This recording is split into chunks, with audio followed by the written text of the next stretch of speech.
Olha, vamos seguir aqui agora com o quê? As estreias do cinema, afinal de contas, hoje é quinta-feira, tem muita coisa estreando na telona, mas antes da gente ir para as estreias, vou falar aqui de uma notícia triste, né, do mundo do cinema, do mundo cinematográfico, que é a morte do José Mojica Marins, o Zé do Caixão. Paulinha é muito jovem, nem tem ideia de quem seja Zé do Caixão, mas foi uma figura lendária do cinema brasileiro, cinema, mais especificamente cinema de terror. Lembro da biografia lançada pelo jornalista André Barcinski, né? Zé do Caixão, Maldito. Que depois virou uma série para o canal Space. Exato. Recentemente, era o Matheus Natchergale que fazia o Zé do Caixão. Mas você falou que muito jovem não conhece, mas tem muito jovem que gosta de terror. E todo mundo que gosta de terror sabe quem foi o Zé do Caixão. Virou uma espécie de figura cult, né? Ou Joe Coffin, porque Coffin nos Joe, Estados Unidos... Coffin Joe, exatamente. A pessoa que erra o nome, assim, já na homenagem, né? Enfim, mas porque ele fez muito sucesso também fora do Brasil, nos Estados Unidos. Vários diretores conhecem o trabalho do Zé do Caixão. As obras dele foram lançadas nos Estados Unidos na década de 90. Houve homenagem a Eileen Sanders em 2001. Então, você pode achar trash, talvez você não goste do gênero ou da figura do Zé do Caixão. Talvez você tenha medo das unhas longas, do português errado.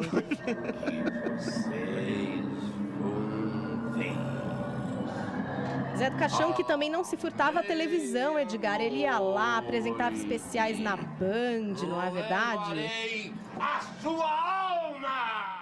Esse era o medo da galera. Que o Zé do Caixão, esse homem, levasse a nossa alma para algum lugar. Que lugar seria esse? O José Mojica Marins, ele morreu na quarta-feira, aos 83 anos, em decorrência de uma broncopneumonia, mas desde 2014 ele já vinha se preservando, ele passou por 2 problemas no coração, teve que colocar estentes, então ele já andava recluso, não era uma pessoa que aparecia muito, e isso alimentava até também a mítica do Zé do Caixão, que em 64 entrou para esse mundo do terror firme e forte com esse personagem, com o lançamento de A Meia-Noite Levarei Sua Alma. O lançamento do Zé do Caixão para o mundo. Esse homem que queria o quê? Encontrar uma mulher, Edgar. Para o quê? Para ter um herdeiro perfeito. Mas um coveiro, não é? As pessoas tinham um pouco de medo dele. Não era uma figura fácil na cidade. Depois a gente teve Esta Noite, Encarnarei no Teu Cadáver, né? De 66, então a sequência. E aí a história de Encarnação do Demônio, que só foi filmado em 2006. O filme era para ser filmado ali na sequência, não rolou.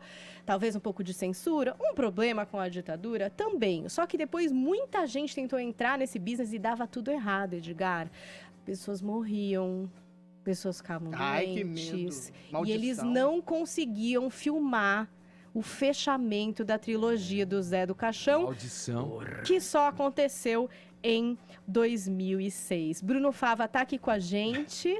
O nosso crítico de cinema é da Jovem Pan. Você sabe qual que é o nome do Zé do Caixão verdadeiro? Não do José Mojica, mas do personagem? Fala o nome dele. É Josefel Zatanas. Ai, meu Deus. Tem a ver com Satanás? Imagina! Satanás é Satanás ao contrário, só que com Z. Nascido numa sexta 13. Nascido numa sexta 13. Não, mas o próprio Zé do Caixão dizia, nascido numa sexta-feira 13, Sim. Ele virou até cachaça, gente. Era realmente um cara que transitava entre o cult, o programa do Gugu, Popular, a Band, né? Era uma figura que ficou no imaginário folclore nacional do brasileiro e também dos gringos, né, Bruno? Tem muito Sim. gringo que curte o trabalho do Zé do Caixão. Tem muito diretores, especialmente muitos ícones do heavy metal que são fãzaços dele. Tem o Rob Zombie, que é músico e também diretor de terror. Tem músicas dele com frases dubladas em inglês do Coffin Joe.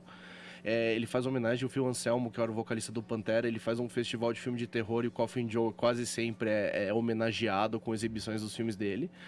Tem um lance de, acho que no gênero do terror como um todo, que todo mundo que tem esse senso rebelde de fazer as coisas mesmo sem recurso, fazer porque gosta, acaba caindo na graça do pessoal. Mas, E é verdade, porque esse foi um dos lances, a falta de grana foi um dos lances que fez com que ele desenvolvesse o estilo dele. Perno de Gelo ele fez uma vez. E também fez Era porno neorrealista chanchada. pela falta de recursos. Na década de 80 chegou a fazer porno chanchada, sexo explícito. Filmes como A Virgem e o Machão, que tinha até ali uma pitada de comédia. Muita gente falava desse viés engraçado do Zé do Caixão, muitas vezes É muito não mais. proposital, né? Não, eu acho assim, o que torna o Zé do Caixão interessante é que eu acho que ele não fazia terror. Eu nunca me assustei com uma mísera cena do Zé do Caixão.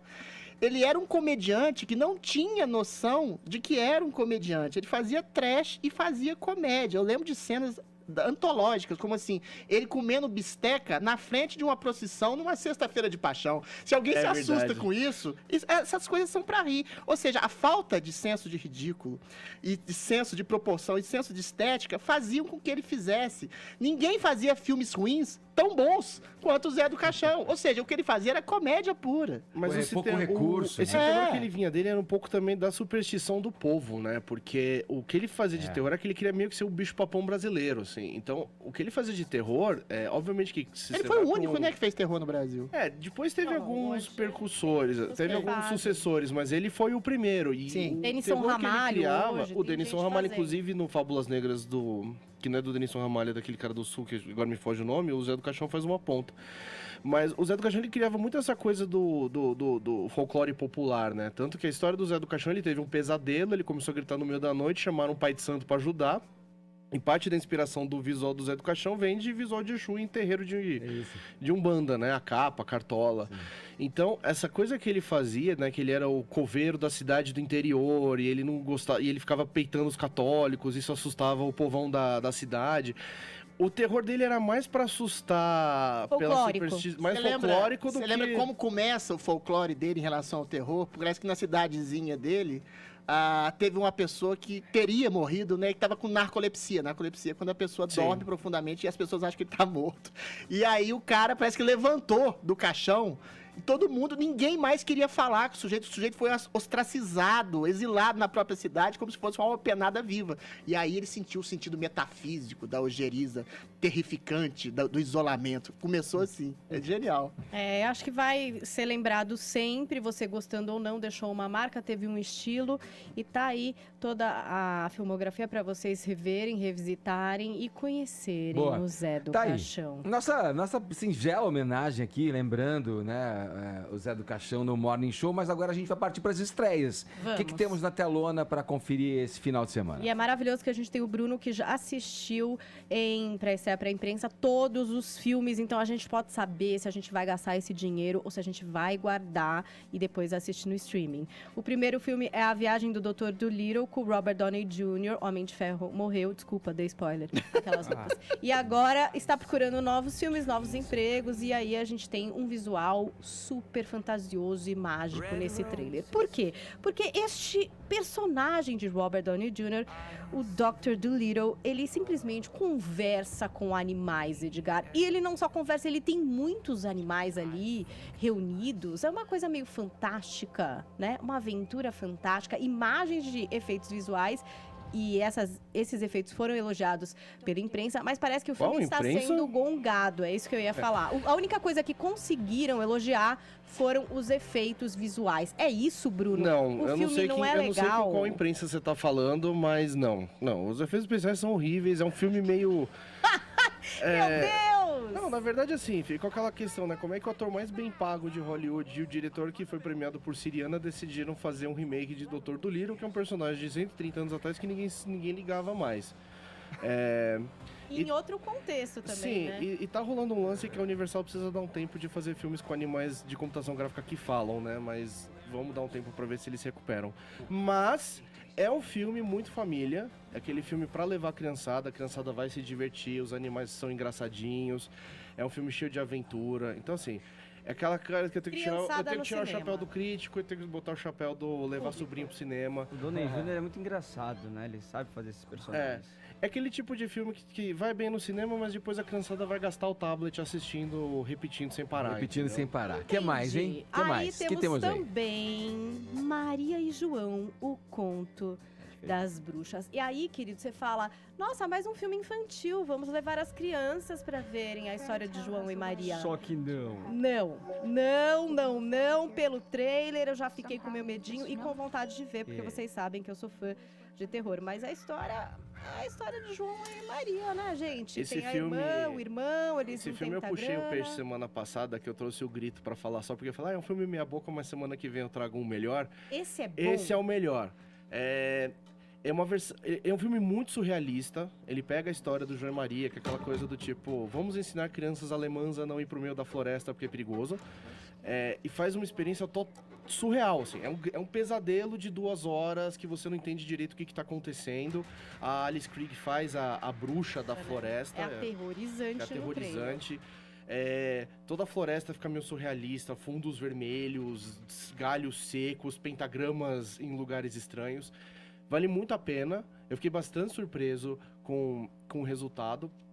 Porque a última vez que Mari João foi pro cinema foi aquele filme do Jeremy Renner com a Gemma Arterton, que é só um filme de ação farofa. É um baita de um filme de terror. Tá tendo uma onda agora de filmes mais surrealistas de terror, que tá dando uma retomada com o Mandy, com a Nicolas Cage, todos os filmes do Nicolas Winding Refn, tipo Demônio de Neon. Esse filme tem bem essa pegada, assim, aquele filme que você assiste, você fica meio...